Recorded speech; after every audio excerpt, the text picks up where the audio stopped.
আরে আরে জলপরা, আমি এখানে কিভাবে আসলাম? আমার নদীতে যারা এরকম নোংরা কাজ করে আমি সবাইকে বন্দি করে ফেলি। তাহলে কি আমি এখানে হাঁটতে এসে বিপদে পড়ে গেলাম? হ্যাঁ জলপরা, ছেড়ে দাও আমাকে, এরকম ভুল আর কখনোই করব না। ঠিক আছে, নদীর পাশে আর কখনো এরকম নোংরা কাজ করবি না।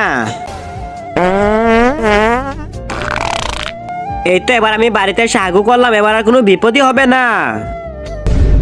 আরে আবার খাঁচার ভিতর চলে আসলাম। হ্যাঁ আরে সালা, এবার তো আমি বাসায় হাগু করেছিলাম। আরে সালা, তোর বাথরুমের লাইন তো আমার নদীর ভিতরে। জলপরা ভাই, এবারের মতো আমাকে ছেড়ে দাও, আমি আর জীবন ওই বাথরুমেই যাব না। ঠিক আছে, এবারও ক্ষমা করে দিলাম।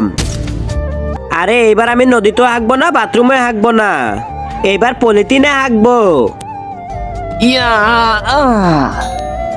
আরে সালা, এই টাইমে আবার কে এসে ডিস্টার্ব করলো?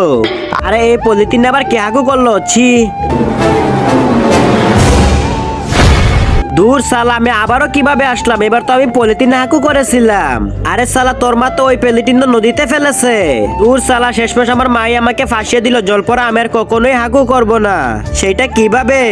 তার আগে তুমি যদি শয়তানকে হারিয়ে মাকে ভালোবাসে থাকো, তাহলে এই ভিডিওতে একটা লাইক দিয়ে চ্যানেলটি সাবস্ক্রাইব করে দাও। যারা শয়তানকে ভালোবাসো তাদের লাইক সাবস্ক্রাইব কিছুই করতে হবে না। কমেন্টে এবার সবাই আই লাভ ইউ মা লিখে যাও। এটা এবার আমার পিছন দিয়ে ঢুকে দিব, তাহলে না থাকবে পিছন, না থাকবে হাঁকা। বে সালা, তুই এটা কি করলি?